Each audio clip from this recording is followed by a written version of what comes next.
একজন সাহাবী এসে আল্লাহর রসুল সাল্লাল্লাহু আলাইহি ওয়াসাল্লামকে বললেন, ইয়া রাসূল আল্লাহ, আমি সূরা ইখলাসকে মহব্বত করি। মহান আল্লাহর রসুল সাল্লাল্লাহু আলাইহি ওয়াসাল্লাম বললেন, তোমার এই মহব্বত, তোমার এই ভালোবাসা তোমাকে জান্নাতে নিয়ে যাবে। সুবহানাল্লাহ। আল্লাহর রসুল আরও বললেন, যদি কেউ 3 বার এই সূরা তেলাওয়াত করে তাহলে মহান আল্লাহ সুবহানাহু ওয়া তাআলা তাকে পুরা কোরআন খতম এর সওয়াব দান করবেন। আর যদি কেউ 10 বার এই সূরা ইখলাস তেলাওয়াত করেন, মহান আল্লাহ সুবহানাহু ওয়া তাআলা জান্নাতের ভিতরে তার জন্য একটি মহল তৈরি করেন, যেই মহলের দরজা হবে 70,000 আর জান্নাত হবে 70,000।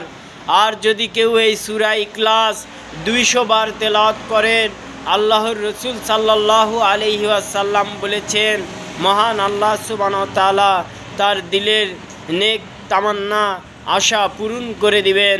সুবহানাল্লাহ।